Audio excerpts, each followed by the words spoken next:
Bismillahirrahmanirrahim. Assalamualaikum warahmatullahi wabarakatuh.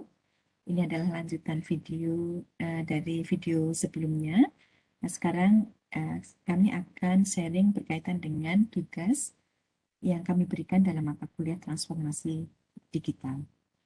Tugas ini adalah tugas berbasis project ide.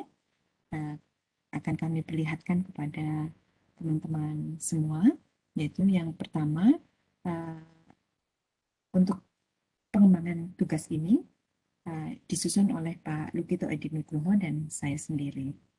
Berkaitan dengan tema umum yang diangkat, yaitu menuju masyarakat Indonesia 5.0 dalam perspektif generasi Z. Ini adalah tema umum. Kemudian isu-isu yang diangkat, permasalahan, itu kami nyatakan juga kemungkinan-kemungkinan topik yang bisa diangkat oleh anak-anak, oleh mahasiswa, yaitu kaitannya dengan ketahanan informasi bagi masyarakat, peluang dan tantangan menghadapi lapangan pekerjaan baru, dan menyongsong global citizenship. Tentunya topik-topik yang yang di atas itu juga topik umum, tapi mahasiswa juga diberi peluang untuk melihat topik-topik yang lain. Ya. Ada pertanyaan umum yang perlu dijawab, yaitu bagaimana teknologi digital atau teknologi informasi dan komunikasi dapat membantu mencapai tujuan-tujuan yang diinginkan dan bagaimana mengatasi dampak negatif yang muncul menyertainya. Di sini kami juga berikan beberapa opsi yang ada karena konteks transformasi digital ini ada di berbagai macam bidang dan kebetulan pelaksanaan mata kuliah ini adalah lintas dan multidisiplin, sehingga ada kemungkinan-kemungkinan topik yang nanti sesuai dengan yang akan diangkat oleh mahasiswa. Kemungkinannya bisa peningkatan kualitas kehidupan kesejahteraan masyarakat. Kami nyatakan juga deskripsi singkatnya di sini. Swasembada hasil pertanian, perikanan, dan perkebunan. Kemudian akses informasi dan pengetahuan untuk masyarakat desa. Kemudian akses kesehatan dan distribusi obat, kemandirian dan ketahanan energi, kelestarian lingkungan hidup. Tentunya topik-topik yang di atas hanya sebagai panduan saja dan dapat digunakan sebagai inspirasi untuk menentukan topik proyek yang lebih spesifik. Dalam hal ini kami nyatakan mahasiswa dipersilahkan untuk menentukan sendiri topik proyeknya, tidak harus mengambil salah satu di atas.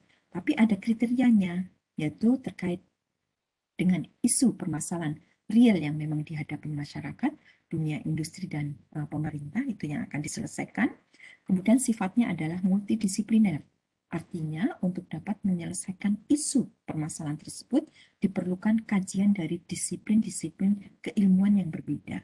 Kemudian yang ketiga, isu atau permasalahan tersebut dapat diformulasikan solusi yang realistis dan bisa diimplementasikan. Kriteria ini nanti akan kami kembangkan menjadi rubrik-rubrik penilaian dari tugas kelompok mahasiswa. Kemudian bentuk penugasan proyeknya, kelompok kami bagi dari tim teaching, kami membagi kelompok, dari pengelola membagi kelompoknya. Dari pelaksanaan yang ada, kami membagi satu kelompok itu ada 8 mahasiswa. Di 8 mahasiswa itu terdiri dari berbagai disiplin keilmuan. Dan kami yakinkan di dalam situ sudah ada mahasiswa yang punya konteks dan mahasiswa yang punya kemampuan sains dan teknis, atau dari mahasiswa teknik dan mahasiswa MIPA, supaya mereka bisa berkolaborasi karena ini isu-isu mengenai teknologi. Kemudian yang berikutnya, luarannya kami pecah-pecah dan berangkai.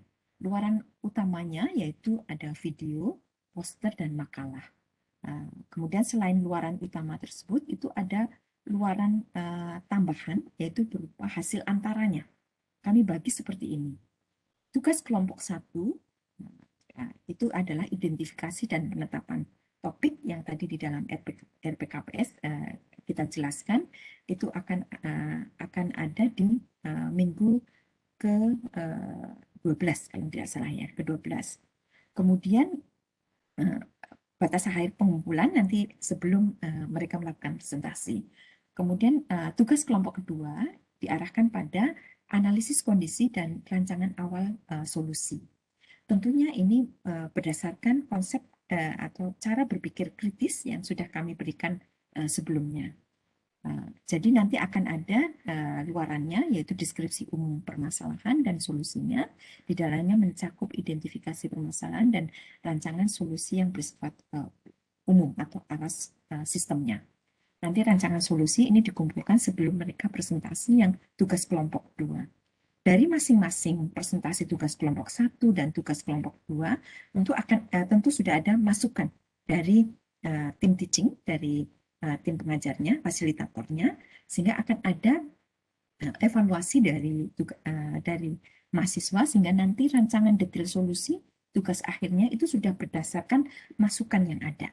Nah, untuk tugas akhirnya, yaitu tugas kelompok yang ketiga ini, luarannya yaitu deskripsi spesifik tentang solusi permasalahan. Ini menerapkan topik mata kuliah critical thinking. Nanti akan ada video, poster, dan makalah dari keseluruhan proyek ide yang diselesaikan oleh mahasiswa.